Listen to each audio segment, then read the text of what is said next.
Y en el repaso abarcamos el tema del modernismo, ¿sí? Donde nos centramos en Rubén Darío y su obra Azul, ¿no? Luego el tema del regionalismo, donde habíamos hablado de Rómulo Gallegos y la novela Doña Bárbara. ¿Sí? ¿Sí? Tienes que manejar toda la temática de Doña Bárbara. Y el último tema que vimos fue Nueva Narrativa Hispanoamericana, la primera parte, ¿no? En función a Alejo Carpentier y su novela El reino de este mundo. ¿Ya? Esos son, chicos, los tres temas para evaluar. ¿Ya? Y hemos elaborado preguntas sobre esos tres puntos. ¿Listo? Bien. Hola, Josh, buenos días.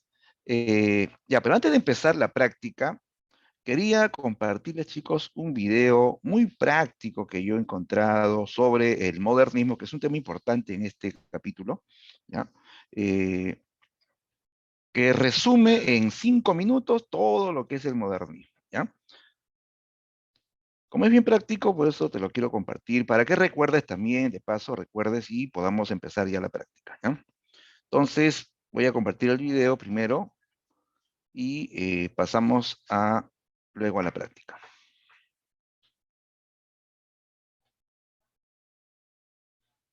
¿Ya? Atención, oído, oído y ojo, y cualquier inquietud del video también puedes preguntar, ¿ya?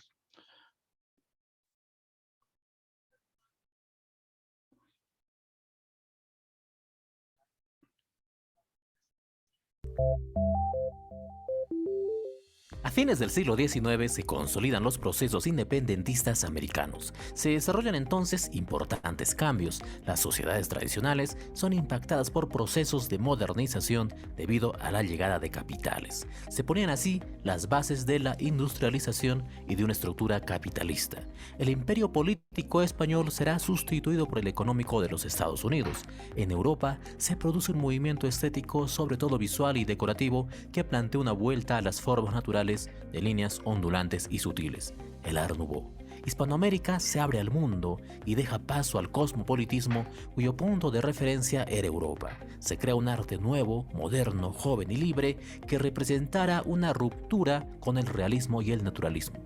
El Nuevo Mundo despliega el primer movimiento genuinamente hispanoamericano con que entraba el siglo XX, el modernismo.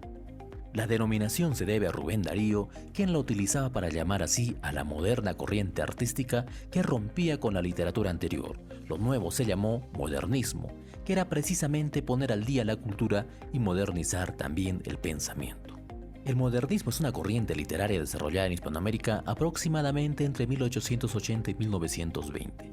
Es el primer movimiento gestado plenamente en América.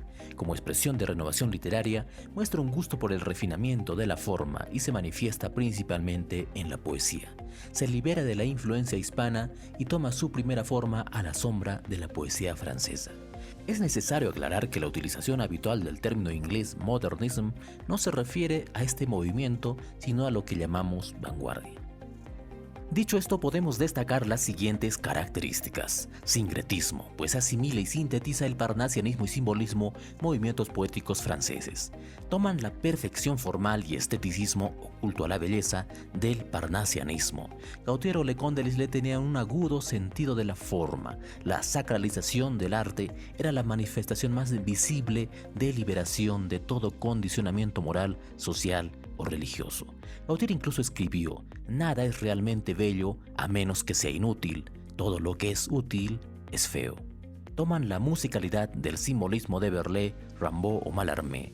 Así, la poesía posee gran sonoridad y predominio del color con imágenes sensoriales.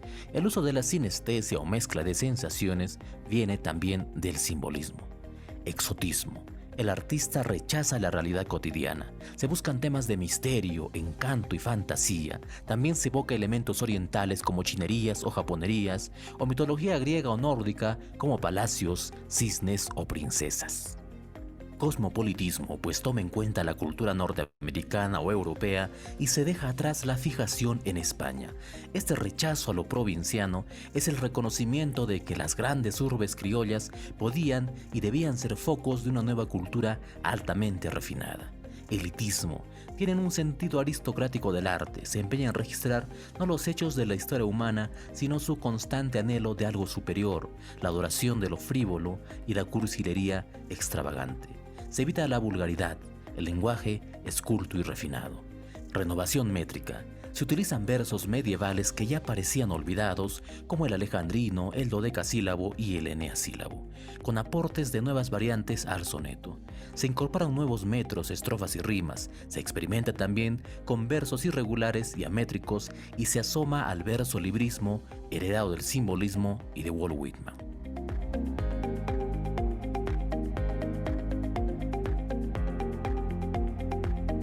Es importante señalar a los precursores del modernismo, pues son los primeros que buscaron la renovación literaria. Estos son el cubano José Martí, que se sitúa entre el romanticismo y modernismo, el mexicano Manuel Gutiérrez Nájera, con un tono melancólico y a veces morboso erotismo, el peruano Manuel González Prada, quien toma en su poesía las formas francesas, el colombiano José Asunción Silva, próximo a la pompa modernista y creador también de poemas sentimentales, el cubano Julián del Casal, en cuya obra trasciende la musicalidad. Son representantes del modernismo hispanoamericano. El nicaragüense Rubén Darío, quien con su poemario azul marca el inicio de este movimiento. Es considerado el máximo representante del modernismo. El uruguayo Julio Herrera y Reisi, quien revolucionó el sentido de la musicalidad y del colorido modernista. Su estética se acerca incluso a la vanguardia. La lírica de Amado Nervo incidió sobre los aspectos musicales del verso y desdeñó todo ornamentalismo. Es una de las más sobrias del movimiento.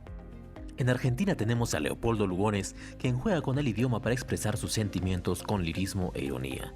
En Perú, la vida de José Santos Chocano supera a su obra. Vanerosamente declaró: Walt Whitman tiene el norte, pero yo tengo el sur. Vivió esa ilusión, pero no llegó a escribir lo que podría justificarla. Desde Colombia, Guillermo Valencia dirige su poesía hacia lo oculto y refinado. En Uruguay se presenta José Rodó, vinculado al arielismo, movimiento que revalora la tradición grecolatina. Destaca también el argentino Horacio Quiroga, quien trasciende por sus cuentos. Como parte del posmodernismo, destaca Gabriela Mistral, con una voz muy personal. Son sus temas la nostalgia, la naturaleza, la maternidad, la muerte y el dolor. Evade el retoricismo modernista y apuesta por la expresión sincera sin dejar la musicalidad y pureza de la palabra. El modernismo no solo es una...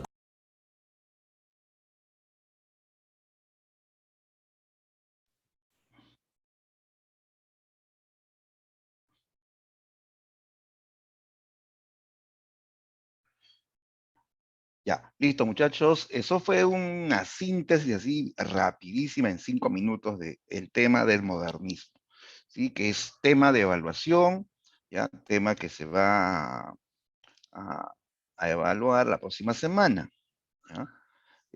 Si gustan verlo de nuevo, les voy a pasar el link porque, ¿no? Uno lo pueden usar para repasar el tema de modernismo, ¿ya? Y a ver, lo voy a pegar por si alguno lo quiere volver a ver, ¿no? Mm, y vamos a comenzar así el repaso. Ya, a ver, ahí estoy pegando el enlace del YouTube donde está ese video. Bien, hemos visto entonces aquí una síntesis del modernismo hispanoamericano. Como se ve, pues este movimiento, en primer lugar, nace en América, ¿sí? Es el primer movimiento que surgió en Hispanoamérica con la obra, la poesía del gran Rubén Darío, ¿sí? Ahora, algo que hay que marcar bien ahí, y se dijo en el video, es que este movimiento, digamos que intenta independizarse, ¿no? Busca eso, ¿no? Independizarse de una influencia y al mismo tiempo capta otras influencias. A ver, ¿quién lo notó? El modernismo. ¿De qué literatura buscó independizarse el modernismo? ¿Ah? El barroco. Barroco. ¿El barroco? A ver. No, me refiero a la literatura de qué país en general. De España. De España, ¿no es cierto? España. Claro, rompe con la influencia española, porque durante muchos siglos vivimos colonizados literariamente. O sea, ya nos habíamos independizado políticamente de España, pero literariamente seguíamos siendo colonia de España.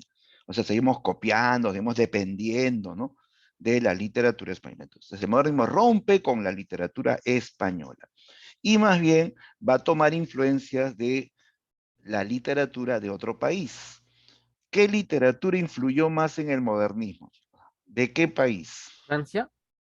Eco, de Francia, principalmente de Francia. Los modernistas captan influencias de la poesía francesa, ¿no? Sobre todo recuerda dos escuelas, ¿no? El parnasianismo y el simbolismo, ¿no? El modernismo sintetiza aportes del modernismo, del parnasianismo y del simbolismo, ambos franceses. Ahora, también tiene algo de romanticismo, algo de decadentismo. Pues el modernismo es un movimiento que hace sincretismo, hace una mezcla, una síntesis para renovar, para crear algo nuevo, ¿no? A eso se llama sincretismo, ¿no? Muy bien. Ahora, el modernismo es un movimiento que tiene características fijas. Sobre todo hay 5 características que debes recordar. A ver, reconócelas. ¿Ah? ¿Cómo se llama, chicos, esta característica que se refiere al culto a la belleza? Culto a la belleza y a la perfección. ¿Cómo se llama eso? Esteticismo. Claro, en una sola palabra, esteticismo, exacto. El modernista le rinde culto a la belleza. El arte tiene que ser bello. Ah, y no debe tener utilidad, dice, ¿no? No debe tener un fin social, ni un fin religioso, ni moral, ni político. Simplemente debe ser bello. Nos decían ellos que cuando el arte tiene una utilidad o una finalidad, deja de ser bello, ¿no? Entonces la idea era expresar, generar un arte bello, con elementos que tienen que ver con belleza, cisnes en lagos azules, princesas, palacios, mundos fantásticos, ¿no? Un mundo elegante, ¿no? O sea, lo bello, ¿no? Listo. Otra característica, los modernistas se alejan de la realidad, ¿eh? No les gusta la realidad. Los modernistas tienen gusto por las culturas lejanas, las culturas antiguas, les gusta mucho las culturas orientales, la mitología griega, la mitología nórdica, ¿no? ¿Cómo se llama, chicos, al gusto por las culturas lejanas? Lejanas y antiguas, ¿no? Cosmopolíticas. ¿Será cosmopolitismo? Mm, Exotismo. Mejor Exotismo. exotismo, exacto. A Exotismo. eso se llama exotismo. El gusto por las culturas lejanas es el exotismo. Ahora, no lo confundas con cosmopolitismo porque se parece en algo. El cosmopolitismo consiste en captar la influencia literaria de Europa y de Estados Unidos, pero reciente, no la antigua. O sea, ellos están leyendo las obras que están de moda en Europa, en Estados Unidos, pero obras del momento, ¿no? ¿Ya? Eso es cosmopolitismo. Capta la literatura europea y norteamericana reciente. En cambio, exotismo es tener gusto por las culturas antiguas, lejanas y antiguas. O sea, recordar a los griegos, su mitología, mencionar princesas japonesas, góndolas chinas, ¿no? Eso es exotismo, ¿no? Citan personajes, ambientes, ¿no? De culturas lejanas, ¿ya? Muy bien. Otra característica importante es la fusión de diferentes aportes literarios. Cuando se fusiona diferentes aportes, o sea, agarro algo de parnasianismo, algo de simbolismo, algo de romanticismo, algo de decadentismo, y voy a crear algo nuevo, no lo voy a copiar, sino voy a crear algo nuevo, a eso se llama sincretismo, ¿ya? Sincretismo.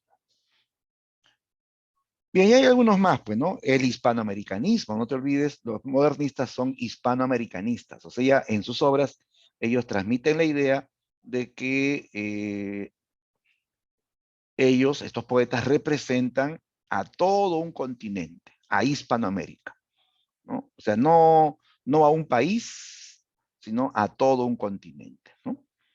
Que América es una especie de patria continental y ellos representan a esa patria continental, ¿no? Como dijo Chocano, pues Chocano en el Perú dijo, soy el cantor de América, ¿no? O sea, yo soy el poeta que representa América, ¿no? Eso es hispanoamericanismo. Muy bien. Y aquí el autor clave, la estrella de ese periodo fue Rubén Darío, pues, sin duda, ¿no? Darío de Nicaragua. ¿Por qué es importante Darío, no? Primero porque él fue el fundador, pues, fundador del modernismo. Él incluso acuñó ese nombre de modernismo para el arte nuevo, ¿no? ¿Sí? ¿Con qué libro se inicia el modernismo? A ver quién lo dice. Obra de Darío que inicia el modernismo. Azul. Azul, Azul, muy azul. bien, ¿no? Así es, el libro azul, ¿no? Un libro que ya tiene características modernistas, sobre todo en los cuentos, ¿no? Sobre todo en los cuentos, pero todavía tiene algo de romántico en los poemas, ¿no? Ya, sobre todo los cuentos son lo más brillante de este libro, ¿no? Por su lenguaje embellecido, su prosa poética, ¿no?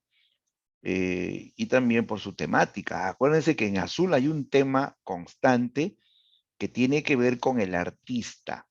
¿Cuál era la situación del artista según los cuentos de Azul? ¿Mm? ¿No verían ¿Cuál la era la belleza de situación? la poesía? Claro, ellos, ¿no? Generan un arte bello, pero su arte, ¿cómo es? Utilidad, no tiene utilidad.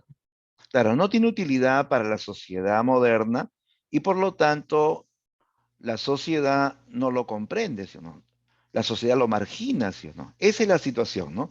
El artista no es comprendido, así es, no es valorado, más bien es marginado, ¿no? Se dice que ser poeta, ser escritor no tiene utilidad, ¿no?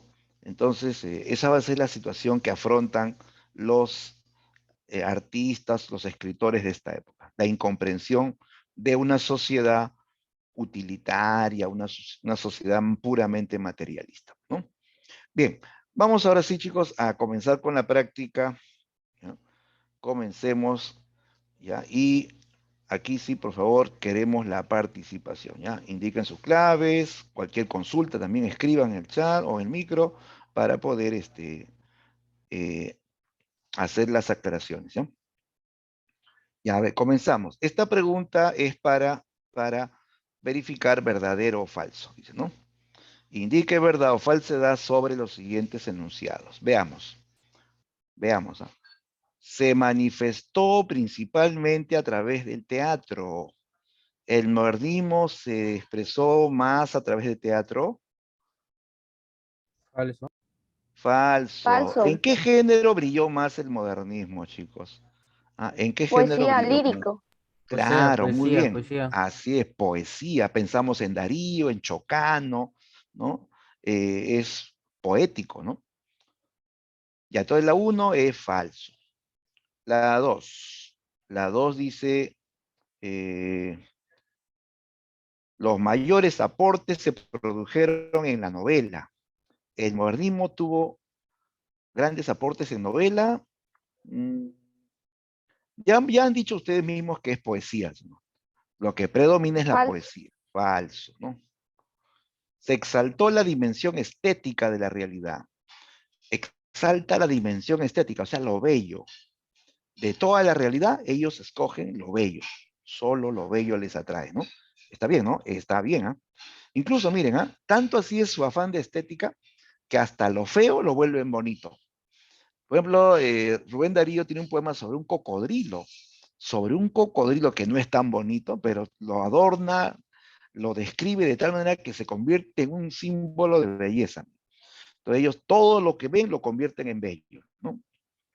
4. Recibió influjo de la literatura francesa, obvio, ya lo vimos, del Verdadero. simbolismo y del parnasianismo, ¿no? Entonces, la respuesta final, respuesta, sería falso, falso, verdadero, verdadero, ¿no? Aquí está, la La D de de dedo, ¿no? Dijiste la D, falso, falso, verdadero, verdadero, claro, muy bien, excelente, chicos. 1 D de dedo, ¿ya? Entonces, este movimiento se, se dio mayormente en poesía, ¿ya? Pero, ojo, aquí también una aclaración, mayormente en poesía, pero también abarcó narrativa en menor proporción. Claro, porque se hacen cuentos. Rubén Darío hacía cuentos modernistas, ¿sí? ¿No? Rubén Darío también hacía ensayos modernistas, pero mayormente se manifestó en poesía. Y noten la influencia francesa. No se olviden que tuvo influencia francesa del parnasianismo y del simbolismo. Del parnasianismo viene ese gusto por la belleza formal, por el interés por la cultura griega, los mitos griegos. Del simbolismo viene la musicalidad, viene también esto del lenguaje indirecto, lenguaje simbólico. Entonces, el modernismo es la síntesis del parnasianismo y del simbolismo. A esa síntesis se llama sincretismo, ¿ya? Sincretismo. Muy bien, listo, ya tenemos la solución de la primera. Vamos ahora a la segunda. Ah, ya, chicos, todos bajaron su material, ¿no? ¿Sí? Bajaron su material que está en el intranet, lo colgué ahí, el material de repaso. En la sesión de clase de repaso estaba el material, ¿sí? Todos tienen que tener su material a la mano, ¿ah? Para que puedan, pues, también, marcar su clave, ¿no? Y, participar, pues, ¿no? Ya, muy bien, listo. Sí, profesor, sí tenemos material, correcto. Ya, entonces seguimos. Vamos a la pregunta 2. Azul de Rubén Darío. A ver, Azul de Rubén Darío. De nuevo. Obra que inició el modernismo, contiene cuentos y ensayos, novelas y anécdotas, poemas y cuentos, solo poemas. A ver, ¿cuál es la respuesta? Es una pregunta directa, ¿no? ¿Qué contiene Azul?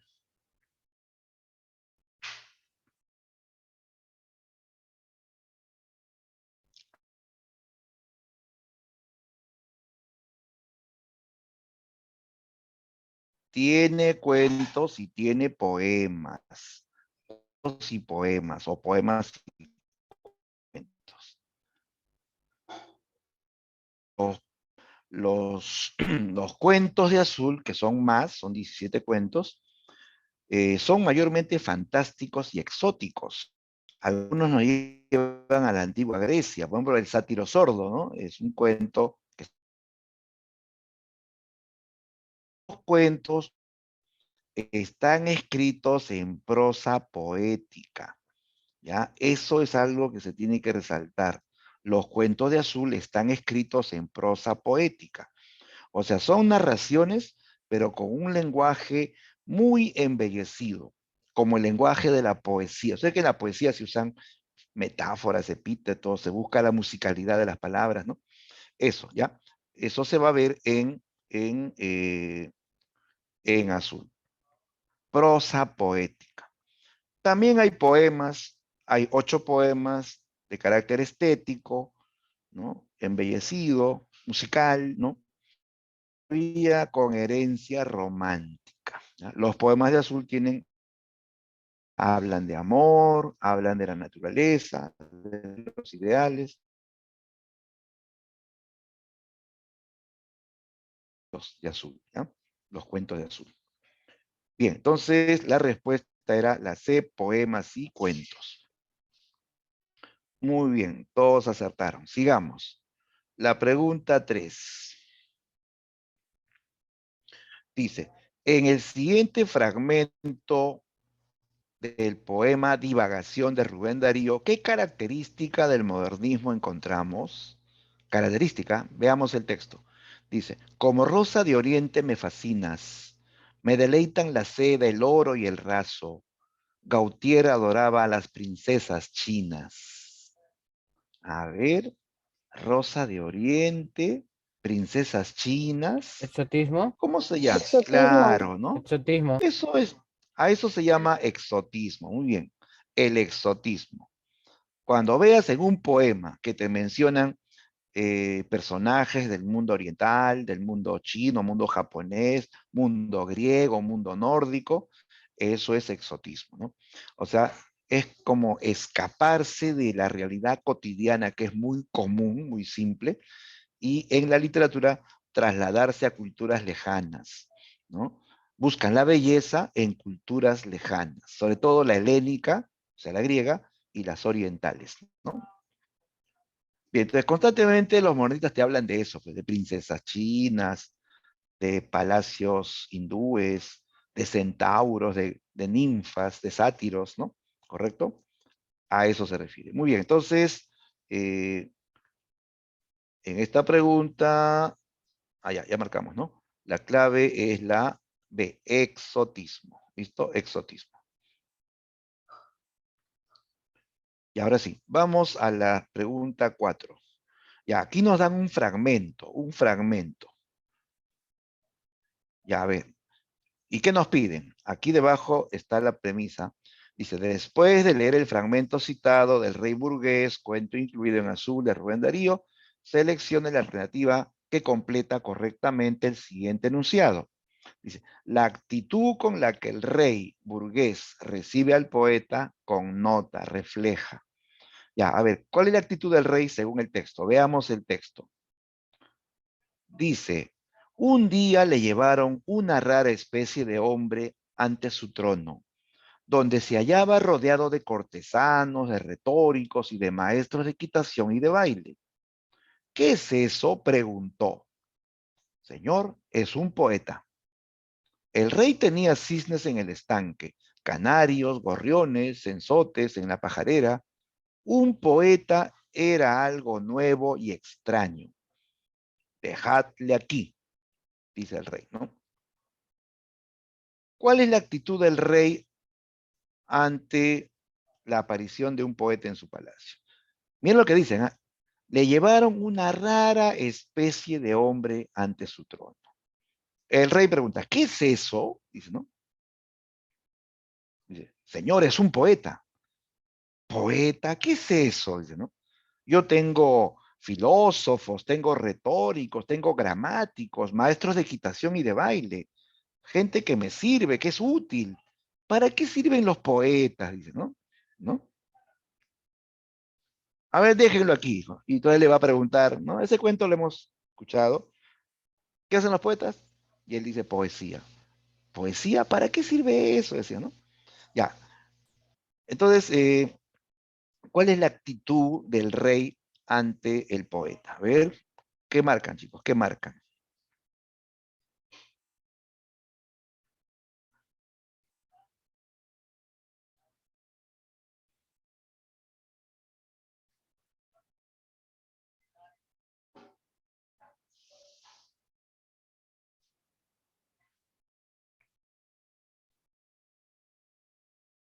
A ver, los leo y me dicen, profesor, es la D, la D, la D. ¿No? ¿Todos de acuerdo con la D? Claro que es la D, pues. Aquí lo que se refleja es cómo el artista representado por el poeta es incomprendido, es visto como extraño, ¿no? Como un ser raro, ¿no? Que no tiene una utilidad, ¿no? Práctica en la vida, en la sociedad. Este rey representa justamente a la sociedad moderna, ¿no? Que es utilitaria, que solamente valora lo útil, ¿no? Y no comprende al artista, no comprende al arte en general, ¿ya? Y ese, chicos, es el tema, pues. Ese es el tema general de los cuentos de azul. Casi todos los cuentos de azul hablan de artistas incomprendidos por el mundo moderno. ¿De acuerdo? Bien, entonces la clave era efectivamente la D de dedo. Esa es la respuesta, ¿ya? Ya, y ante esta situación de paso, comento, como el artista se ve incomprendido, su arte no es valorado, su arte no es consumido, la gente no le compra, ¿no? Al artista no le compra sus cuadros, sus pinturas, sus libros, sus esculturas.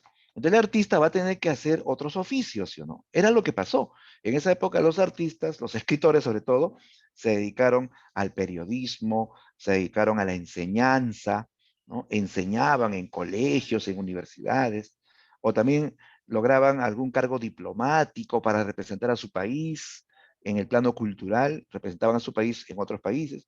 O sea, el artista comienza a ejercer otros oficios para poder, ¿no?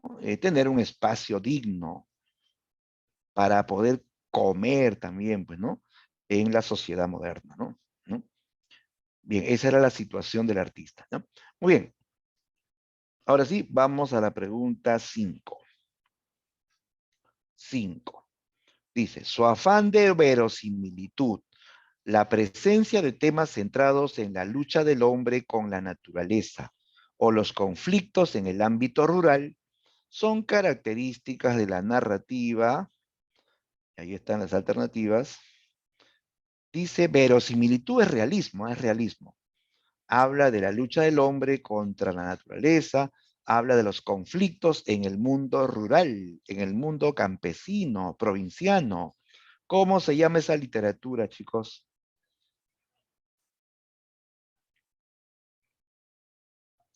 Bien, exacto, regionalismo, ¿no?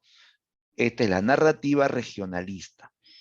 Claro, esto viene después del modernismo, ¿de acuerdo? El regionalismo viene después del modernismo. Y es todo lo contrario. Ajá, Camila lo dijo con todas sus letras. Muy bien. Es lo contrario del modernismo. Claro, los modernistas se alejan de la realidad de lo cotidiano. En cambio, los regionalistas hablan de la realidad, en este caso la realidad rural o provinciana, ¿no? Los hablaban de culturas lejanas. En cambio, los regionalistas son autóctonos, te hablan de lo propio, ¿no? De la tierra propia, de los personajes típicos, los llaneros, los gauchos, los indígenas, ¿no? De zonas rurales de América Latina, ¿no? Es lo contrario, te das cuenta, ¿no? Ahora, ¿qué más? Por acá tenemos algunos datitos interesantes. El regionalismo, ¿ya? Dice, va de la ciudad al campo, llevando valores urbanos, educación, progreso económico, sin destruir lo autóctono. Ya, miren, recuerda que hay un tema eje en el regionalismo que es esta lucha entre civilización y barbarie. La civilización está representada por la ciudad y la barbarie está representada por el campo, ¿ya? No vayas a malinterpretar esto, no vayas a pensar que en el campo todos son salvajes, bárbaros, incivilizados. No, no, no, no se busca, no es esa, la idea no es esa, chicos. La idea es que en el campo, ¿no? Debido al olvido de los gobiernos, el campo estaba en el atraso. En el campo la gente no sabía leer ni escribir. La gente, la gente no tenía pues colegios, hospitales, no tenía buenas autoridades, ¿no? En el campo había atraso, en el campo había violencia, en el campo había injusticias, ¿no? La idea era llevar valores de la ciudad al campo, o sea, llevar educación, progreso económico, ley, justicia, ¿no? ¿Ya? Entonces, la idea es erradicar lo malo, lo negativo de que se había instalado en el campo. Pero en el campo también hay cosas buenas, ¿sí o no? Aparte de su paisaje, ¿no? Tenemos, por ejemplo, su gente. La gente del campo, no todos son, pues, violentos, incivilizados, ¿no? Hay gente en el campo que es muy, eh, eh, que tiene valores, ¿no? Por ejemplo, que son muy laboriosos, que es gente sencilla, que no es pues soberbia ni, ni egoísta, ¿no? Hay gente que tiene esta mentalidad del trabajo colectivo, el trabajo en grupo, ¿no? ¿Sí? Son laboriosos, ¿no? Entonces, si eso tú lo sumas con educación y apoyo económico, eso se va para arriba, ¿sí o no? Es lo ideal, pues, ¿no? Entonces, estos autores quieren eso, llevar valores urbanos de la ciudad al campo, sin destruir lo autóctono, respetando las costumbres del campo, ¿ya? O sea, al final es hacer una síntesis de lo mejor del campo con lo mejor de la ciudad. Ese es el objetivo, ¿no? Bien, van a haber algunos temas claves en esta literatura. Un tema clave es la lucha del hombre contra la naturaleza. Sí, aquí hablan de cómo el hombre tiene que enfrentar las inclemencias de la naturaleza, ¿no? Por ejemplo, aquí se ve un huaico, ¿no? Se ve aluviones, ¿no? A veces hay sequías también, ¿no? Que causan hambruna. Entonces, todo eso es la naturaleza agresiva, pues, ¿no? El hombre va a tener que enfrentar a las inclemencias de la naturaleza. Y otro tema clave son los conflictos sociales en el mundo campesino. Conflictos entre hacendados y campesinos pobres, conflictos por la tierra, por ejemplo, ¿no? ¿Ya? O sea, problemas sociales en el mundo rural. Ah, y aquí finalmente dicen que este género o este movimiento va a preferir el género narrativo, ¿ya? El regionalismo es un movimiento esencialmente narrativo. El modernismo fue poético, ¿no? El regionalismo es narrativo, usa la novela, ¿sí? Prefiere la novela. Aparecen grandes novelas como Doña Bárbara, La Vorágine, en el Perú se publica El Mundo de Sancho y Ajeno, son novelas, ¿ya? Obras narrativas. Muy bien, entonces ya tenemos aquí la clave, es el regionalismo. Vamos a la pregunta 6. Ya, esta pregunta es sobre Doña Bárbara. Dice, respecto de la novela Doña Bárbara, se puede afirmar que. Se puede afirmar. ¿Cuál es lo correcto sobre Doña Bárbara?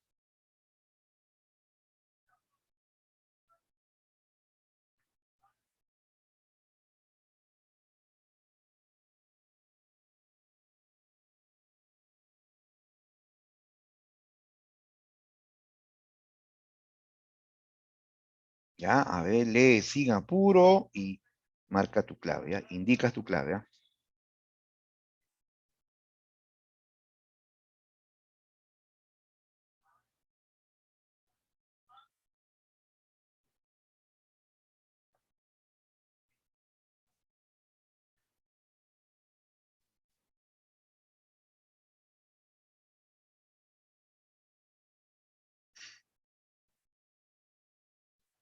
A ver, ya tenemos claves, estamos en la pregunta 6, ¿no?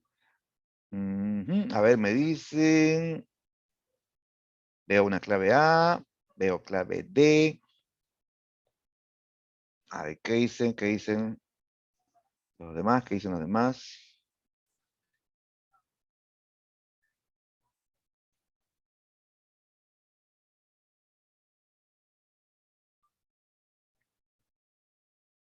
Ya. Entonces, las claves se disputan entre la A y la D. Veamos cuál es la idea correcta. En la A dice, el lenguaje popular del narrador se contrapone al habla culta de los personajes.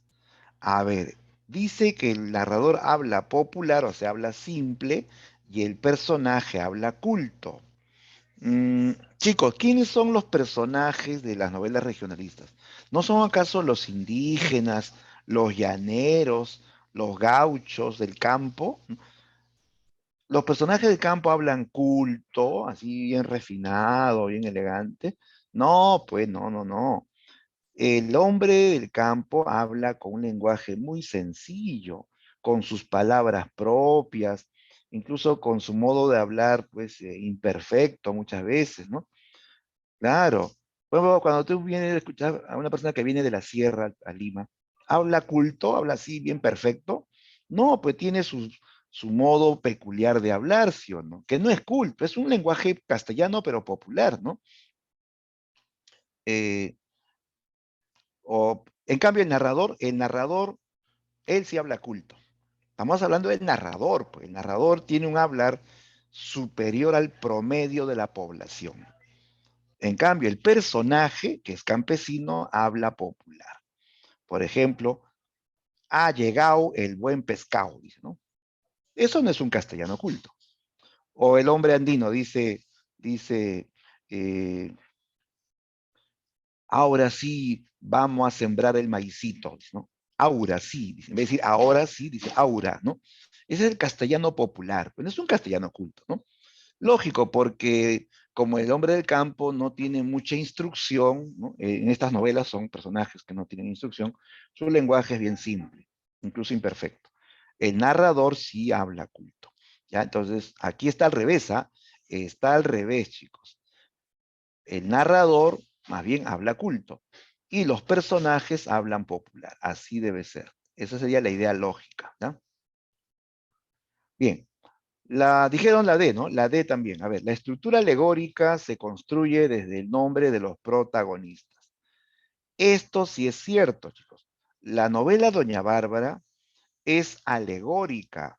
Alegórica quiere decir que es simbólica, que los personajes simbolizan ideas.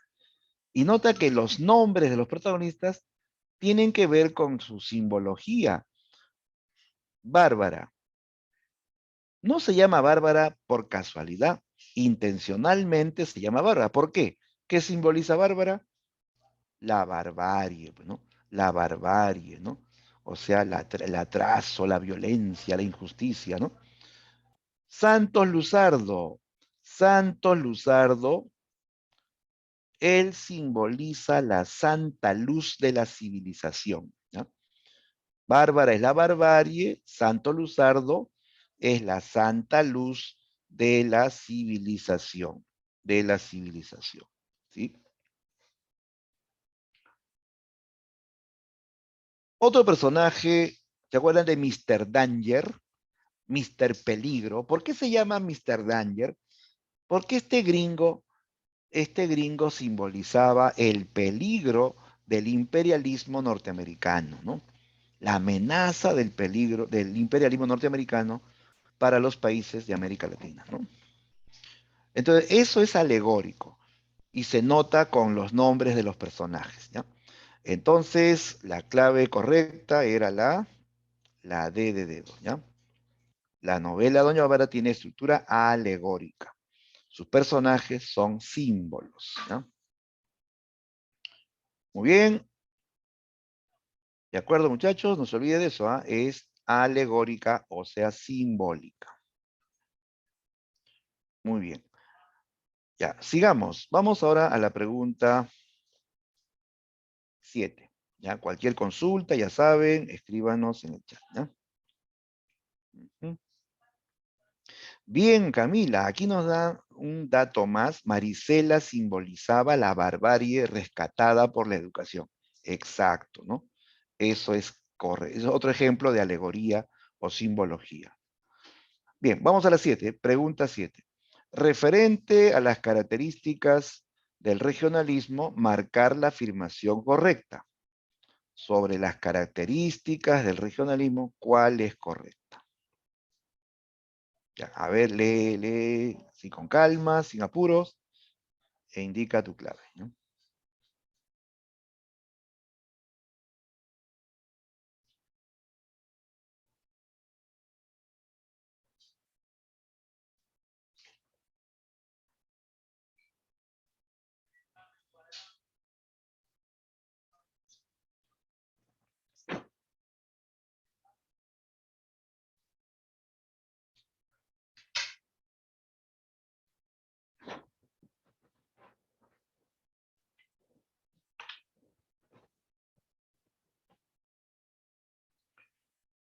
Listo, listos, a ver qué dicen. Estamos en la 7. A ver, Saulo dice la C, Angeli la B, Camila dice la B. A ver, sigan mandando sus claves, chicos, sigan enviando sus claves. ¿Gana la B o la C?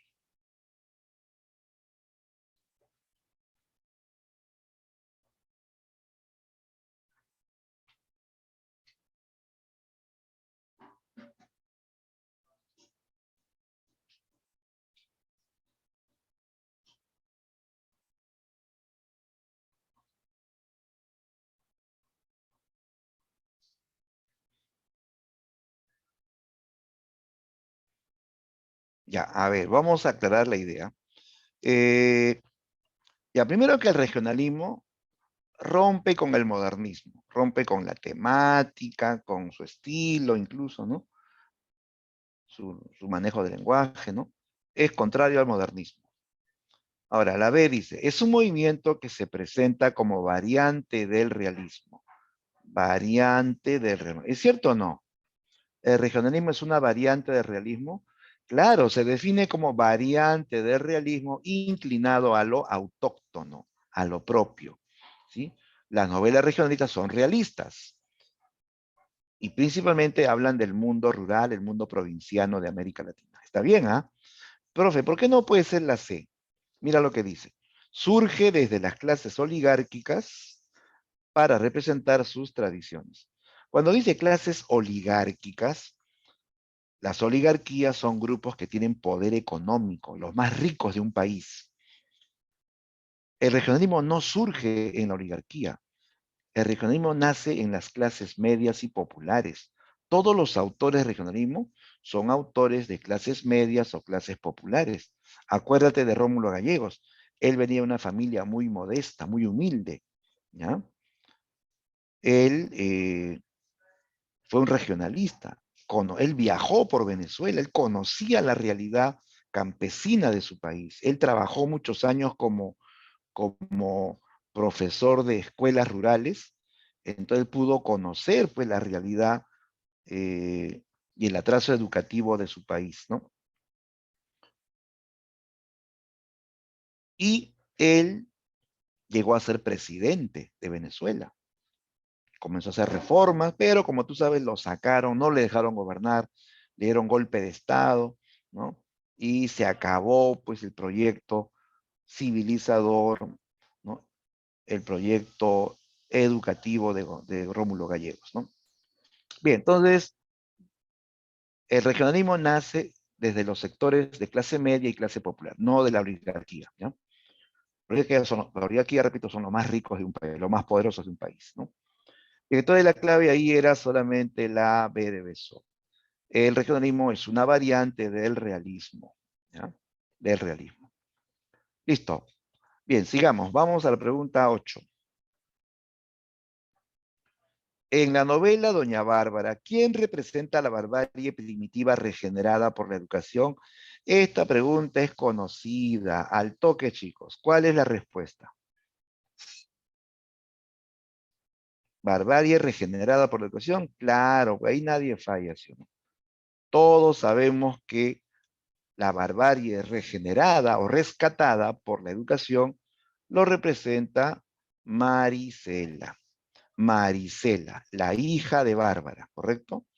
La hija de Bárbara.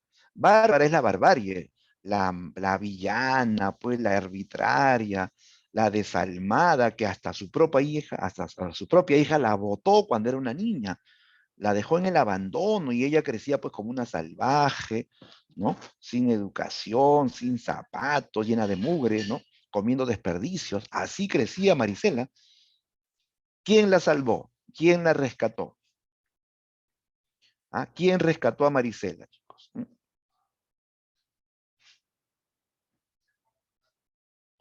Santos. Así es, muy bien. Correcto, Saulo. Santos Luzardo. Por eso que Santos representa la civilización, pues, ¿no? La civilización, el progreso, ¿no? Marisela se regenera, ¿no? Gracias a Santos Luzardo. ¿Ya? O sea, gracias a la educación. ¿Ah? La regeneración no se da, ojo, porque ella se haya enamorado de Santos. ¿Ah? No vayas a pensar que ella se regeneró porque se enamoró y ahora sí se baña todos los días, se arregla, habla bien. No, no es por eso. ¿Ah? Ella se regenera por la educación. Santos le enseñó a leer y a escribir. Santos le enseñó la civilización, ¿no?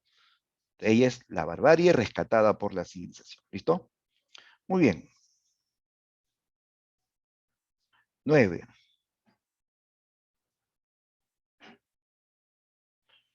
Relaciona personajes de Doña Bárbara con sus respectivas funciones. Allá. Ahí están los personajes, aquí los roles. ¿Ya? Relaciona correctamente, ¿no?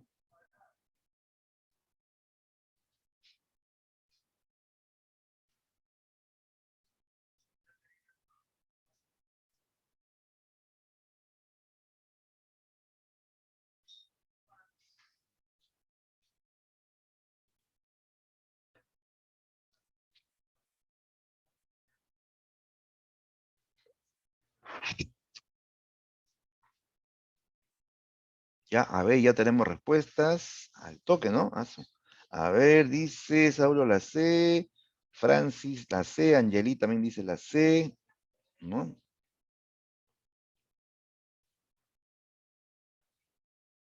Ahí vamos a verificar si es correcto, ¿ya?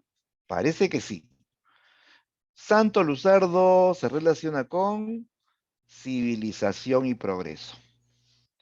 Mr. Danger, el gringo, el norteamericano, él representa al peligro del imperialismo. ¿Qué pasó? Se fue un ratito. Oye, esta PPT se manda solita, ¿no? Ya a ver, ahora sí.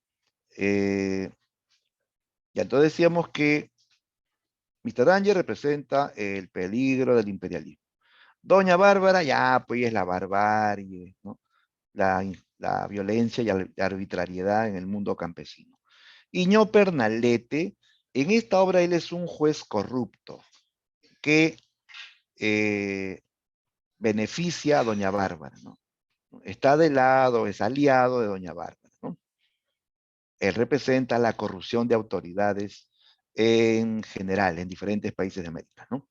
Bien, entonces sería 1, 2, A con 2, B con 3, C con 1, si no sale la C. ¿Está bien, ah? Excelente. La clave correcta era la C. Muy bien.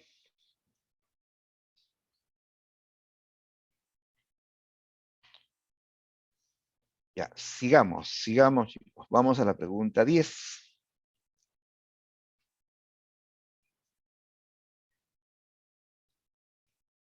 Ya, dice, la novela Doña Bárbara trata de mostrar una imagen verosímil y fidedigna de la realidad. Para ello,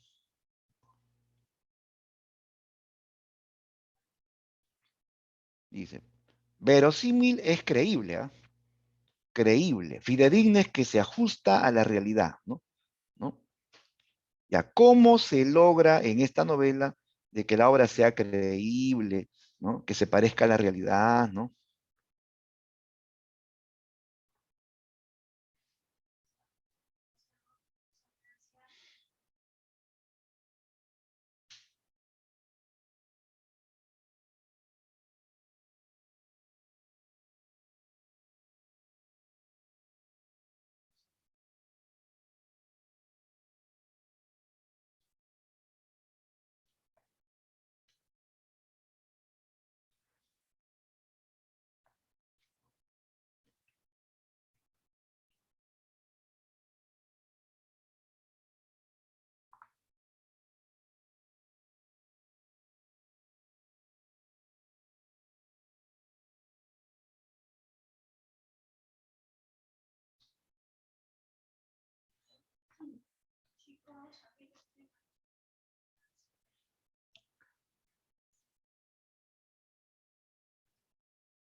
Ya, a ver, vamos a verificar la solución.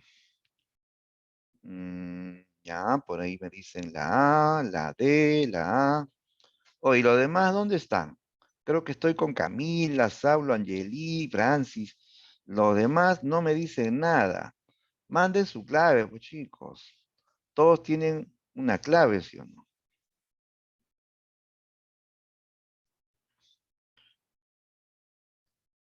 Ya, ojo, para responder esta pregunta tienes que basarte en la premisa, no te pide cualquier dato, cualquier característica de Doña Bárbara. Dice, para lograr una imagen creíble, fidedigna de la realidad, ¿qué, qué emplea esta novela? ¿Será la A? ¿Será la C? ¿No? Algunos me dicen la A, otros me dicen la D, la C puede ser. Ya, a ver, vamos a resolverlo, ¿ya? Ya, descartamos la D. ¿Saben por qué? Porque dice personajes urbanos. Urbanos son los que viven en la ciudad, en las urbes, ¿no? Y la novela regionalista se ambienta en el campo, en el llano, en este caso en el llano venezolano. Descarto la D por urbano, ¿ya? No puede ser la D. La C, a ver la C. Un ratito, volvemos a la pregunta 10. Ahora sí. Los personajes principales poseen características alegóricas. Ya, esto es un dato correcto sobre Doña Bárbara. Los personajes son alegóricos, son simbólicos. Pero esto es, o tiene que ver con el realismo, con la imagen verosímil. O sea, si yo digo, por ejemplo, que este chico representa la sabiduría, este otro chico representa la ignorancia, este chico representa la razón, este chico representa la fe, este chico representa el amor, ¿no? Este la maldad y así. Eso, chicos, no tiene que ver con describir la realidad, sino es un valor que yo le puedo dar al personaje. Las novelas realistas generalmente no son alegóricas. Doña Bárbara es una excepción, ¿ah? Es una excepción. Es realista y a la vez tiene una dimensión alegórica, ¿ya? Pero no me están preguntando eso, chicos. ¿Cómo se nota que esta obra es creíble? Porque cuando tú lees Doña Bárbara, te describen costumbres reales, te describen cómo viven los llaneros, hasta te dice cómo hablan los llaneros, el habla real, ¿ah? No te pone un castellano estándar, ¿no? El castellano de los campesinos, ¿sí? Por ejemplo, dice, ahí está la guaricha. Ese castellano no es culto, es el castellano real de los campesinos llaneros, ¿no? O ha llegado el buen pescado, pescado, dice, ¿no? Es un castellano popular, pero real. Así es el castellano, ¿no? Del personaje rural, pues, ¿no? Entonces, la respuesta era la D. ¿Ya? Se logra la verosimilitud incluyendo los usos, costumbres y forma del habla de los llaneros. ¿Ya? Así se ve que esta obra es creíble, realista. ¿No? ¿De acuerdo? Entonces, es un retrato de un mundo de manera muy parecida. Es literatura, pero refleja de manera muy, muy realista cómo se vive en el mundo llanero, ¿no? Ya está. Siguiente, vamos a la pregunta 11. Ya, esta pregunta es sobre nueva narrativa hispanoamericana, ¿sí? Nueva narrativa, el último tema que vimos, ¿sí? Recuerda que nueva narrativa es la narrativa que se desarrolla en América, pero con influencia del vanguardismo. Llegan las novedades de la vanguardia, de la novela vanguardista, ¿sí? Entonces, la novela o la narración va a tener recursos modernos, técnicas modernas, nuevos estilos de narrar, ¿sí? Uno de los grandes innovadores de la nueva narrativa fue este escritor cubano, y aquí lo vemos en caricatura, el escritor cubano Alejo Carpentier. Carpentier fue un innovador de la narrativa en América porque él planteó un nuevo estilo. Él dio el concepto de un nuevo estilo en la literatura hispanoamericana, ¿no? Y que lo dijo en su libro El reino de este mundo. Ya. La pregunta va en torno a eso, ¿no? Dice lo siguiente, ¿no? Completa el enunciado. Alejo Carpentier plantea el concepto de donde sostiene que, ¿no? Completa, ¿no? ¿Cómo se llama ese estilo que inició Alejo Carpentier y en qué consiste, ¿no?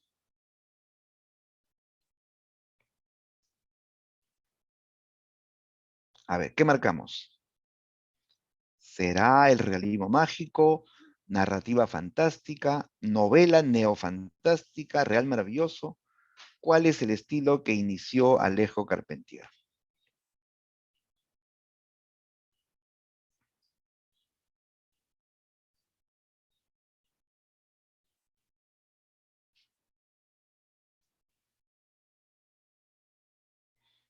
Ya, esta pregunta es para el que sabe con detalle porque las alternativas se parecen, ¿no? Porque eso de realismo mágico, narrativa fantástica, red maravilloso, neofantástico, pareciera que son lo mismo, ¿no? Pero no es lo mismo, no es lo mismo, ¿no? Y justamente esta pregunta es para eso, para que sepas diferenciar. Ya, a ver, ¿cuál es la idea? la idea es que este escritor fue iniciador de un estilo llamado real maravilloso, lo real maravilloso, que no es lo mismo que realismo mágico, que no es lo mismo que literatura fantástica, no es lo mismo. Y eso tienes que saber diferenciar. A ver, vamos a diferenciar de manera concreta. Mira, real maravilloso, como dice acá, consiste en presentar una realidad propia de América, pero que para ojos ajenos es maravillosa, es increíble. Una realidad americana que siendo real, resulta maravillosa para ojos ajenos, para lectores que no son de la cultura latinoamericana, ¿no? Claro, por ejemplo, ¿no? Eh, Muchos lectores del mundo se sorprenden cuando leen o cuando escuchan también que en América Latina han habido gobiernos de 20, 30, 40 años, gobiernos sangrientos donde han habido pues torturados, desaparecidos. Y dicen, no lo creo, no, eso no es posible. ¿Es posible o no es posible? ¿Ocurre o no ocurre en América? Claro que ocurre. Esa realidad es sorprendente para otros. Para nosotros eso es conocido, lo sabemos por historia o por experiencia, ¿no? Pero esa realidad es sorprendente para otros. Se sorprenden que en América celebren el Día de los Muertos. Para nosotros eso es común, es una tradición que se ve todos los años. Otros se sorprenden. Se sorprenden que en América hayan mujeres que tengan 10 hijos, 15 hijos. No te lo creo. ¿Cómo va a haber una mujer que críe 15 hijos? ¿Pero eso es posible o no? ¿Has escuchado o no? Yo tenía, chicos, mi madrina tuvo 15 hijos. ¿De verdad, profesor? Sí, aunque no lo vea, 15 hijos. 3 se murieron, pero crió 12. Pero sí llegó a tener 15 hijos, ¿eh? Los europeos se sorprenden. ¿Por qué? Porque allá tienen un hijo o ningún hijo, ¿no? Esa realidad de América les parece maravillosa o increíble. Se sorprenden que en América hayan habido gobernantes que han robado, que han sido corruptos y los han vuelto a reelegir. ¿Eso te parece conocido? Claro, profesor, eso se ha visto en el Perú también. Los europeos dicen, no puede ser. ¿Cómo van a reelegir a un corrupto que ha robado? ¿No? Pero esas cosas pasan pues en Perulandia, chicos, ¿no? Y en otros países de América Latina, ¿no? Entonces la realidad se convierte en maravillosa. La realidad supera la fantasía incluso, ¿no? ¿No? Eso es real maravilloso. Ahora, realismo mágico es lo inverso, lo inverso. En el realismo mágico se presentan hechos fantásticos como si fuesen reales, hechos fantásticos como si fuesen cotidianos, ¿no? ¿Sí? Y ahí vamos a pensar en Gabriel García Márquez, ¿no? En sus obras, él habla de hechos sobrenaturales, pero que se aceptan como cotidianos, ¿no? Personajes que vuelan, personajes que mueren y resucitan, personajes gigantes, ¿no? Personajes que nacen con cola de cerdo, ¿no? Así cosas sobrenaturales, pero que se aceptan como cotidianos, los personajes no se asustan, no se sorprenden, ¿no? ¿Ya? Entonces lo inverso, lo inverso. ¿Sí? Lo inverso. Chicos, ¿se entendió la diferencia entre real maravilloso y realismo mágico? A ver, ¿se entendió sí o no?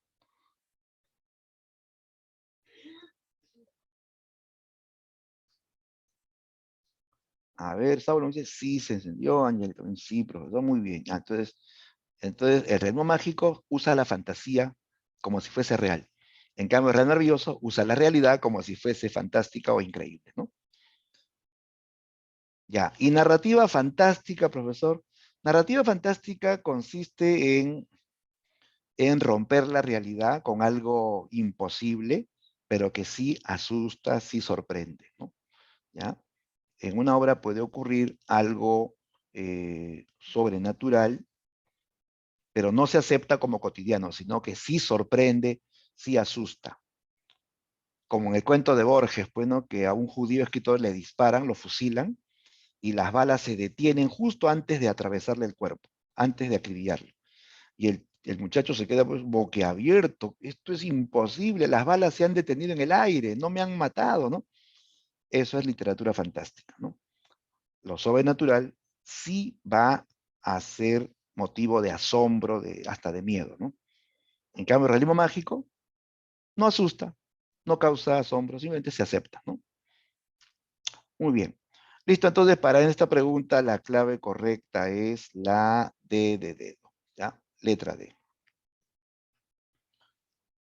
Y la última pregunta, la 12, ¿ya? Este es un fragmento de la novela El reino de este mundo, obra de Alejo Carpentier, ¿no? ¿Se acuerdan de esta novela?